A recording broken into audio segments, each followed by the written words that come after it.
boxeadores, cuántos futbolistas, cuántos artistas ya perecieron.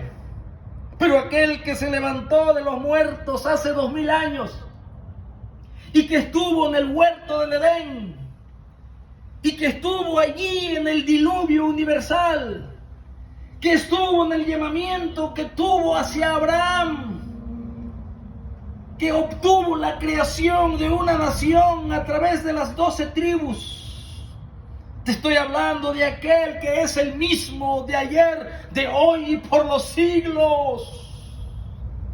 ¿Cómo podemos cambiar a nuestro Señor Jesucristo por la vanidad, por los ídolos que perecen? Solamente venimos a buscar a nuestro Señor Jesucristo cuando tenemos problemas, cuando lo necesitamos. Y cuando resuelven nuestros problemas ya no estamos allí. Déjame decirte que Dios no puede ser burlado. Todo eso ya va a quedar en el pasado. Ahora viene el sacudimiento. Ahora Cristo Jesús, en estos tiempos finales, mis hermanos, aproximándonos a lo que ya está por cumplirse, donde será sacudido todo. Ahora es cuando es el tiempo del Señor. ¿Cuántas veces se predicaba que te prepares? Cuando todo estaba en bonanza, cuando vivías sin problemas, vivías con una posición económica, no te hacía falta nada. Pero ahora que vienen los tiempos impetuosos, no puedes dormir. Ahora que vienen tiempos impetuosos, tienes crisis nerviosa.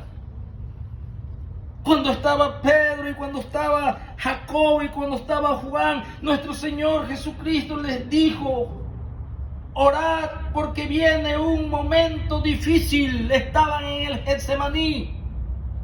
Ahí venían los militares, ahí venían las espadas y las lanzas. Ahí venía el arresto. Ahí venía el problema más grande para los apóstoles. Pero Cristo le dice: ahorita, orad, aprovechen el tiempo, porque cuando venga el sacudimiento, ustedes ya estarán bien, fortalecidos. Pero ellos se durmieron. Ellos no pudieron orar. Y cuando vino el mal, uno sacó la espada para cortarle la oreja a Malco. Otros salieron huyendo y se dispersaron. 3 veces lo negaron y maldijeron, porque no se prepararon en aquel tiempo que no había problemas. Tú no puedes y ni podrás encontrar el rostro de Dios en el torbellino. Eso es antes del torbellino y todavía hay un poquito de tiempo. El Espíritu Santo le está hablando a la iglesia y también al incrédulo que se arrepiente de su pecado, porque es esclavo del pecado y la paga del pecado es la muerte. Eso es lo que el Señor te quiere dar: perdón y vida eterna. Él no es tu sirviente para que estés pidiéndole lo que tú necesitas de cosas temporales. El Señor está más interesado en la salvación de tu alma, que puso su vida en la cruz. Eso es lo más grande, el alma del hombre. Si se pierde, pasará eternamente en condenación eterna. Y no lo digo para asustarte. Esa es una verdad, que si mueres sin perdón y sin salvación, estarás en un lugar de oscuridad, estarás en un lugar de llanto y de crujir de dientes, estarás en un lugar de tormento mental, porque oíste la palabra de la salvación. El Espíritu Santo te habló, pero tú no quisiste, cerraste tu corazón. Tu conciencia te decía y te acusaba de tu pecado, y el Espíritu Santo traspasaba como espada de doble filo la palabra de Dios hasta las fibras más íntimas de tu alma. Pero rechazaste la oportunidad de salvación. Ahora ya no hay oportunidad después de muerto. Que no te engañen, que después de muerto pueden interceder por ti todavía. Ya no. La intercesión, el único intercesor, el único mediador es Jesucristo, y se encuentra su obra en la cruz del Calvario. Y mientras estás vivo, tienes la oportunidad de salvación y de perdón. Después de muerto ya no se puede hacer nada, porque lo único que tienes que hacer después de muerto, si mueres sin perdón, es presentarte ante el juez de toda carne para ese juicio eterno, para ser lanzado al lago que arde con fuego y azufre. Es triste decirlo, pero es una verdad que no te lo podemos ocultar, porque la iglesia para eso está, para predicar la doctrina de nuestro Señor Jesucristo, las buenas noticias de salvación. Pero también hay malas noticias. Es como el doctor te va a decir tu mala noticia, pero te va a dar también tu solución. Así es la palabra de Dios. Nos muestra nuestra caída, pero también nos muestra nuestra restauración. Y aquí, mis hermanos, en este libro de Filemón, siervo de Dios, es un amo de Onésimo, con muchos recursos económicos. Por eso tenía esclavos y tiene posición en la iglesia junto con su esposa y su hijo Arquipo. Arquipo lo vemos en Colosenses al final del libro también, donde Pablo le dice: cumple con tu ministerio, no lo descuides. El Señor te depositó ese ministerio, cumple, termina la carrera. Tenemos que terminar la carrera. Cada uno tiene un llamado, primero para salvación y luego los dones que Él te da para que le sirvas. Para que le sirvas en espíritu y en verdad.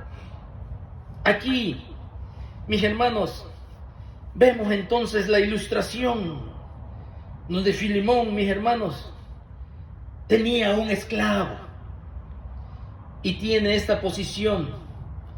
Él ilustra a nuestro Creador y su creación, los hombres, las mujeres, los jóvenes, vendidos al pecado. La Biblia eso nos enseña. Ya les mostré algunos versículos.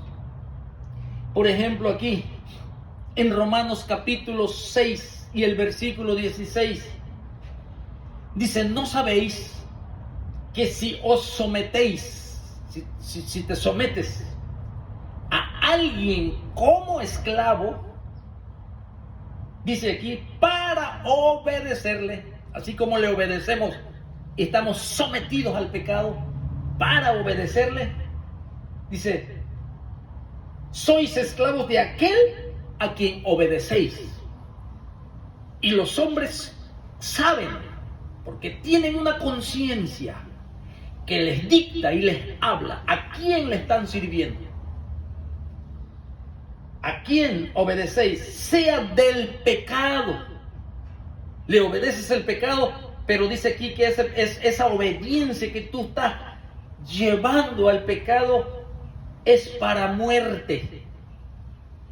Es para estar separado de Dios, creador, el Dios del universo, el Dios que creó los ángeles, que creó las galaxias, que es eterno, que es toda sabiduría, que es de todo poder, pero es un Dios de toda justicia, de toda santidad.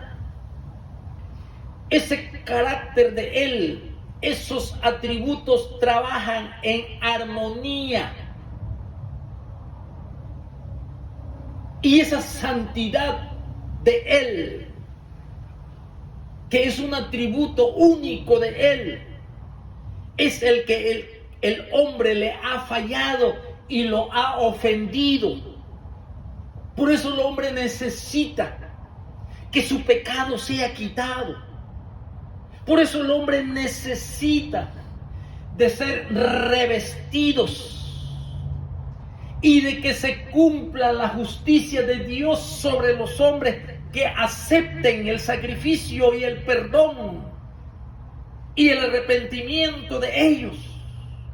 Es importante el arrepentimiento. Es importante entender que hemos pecado. Es importante entender que hay un solo intermediario entre Dios y los hombres, Jesucristo hombre. Es necesario entender que Jesucristo es nuestro sustituto.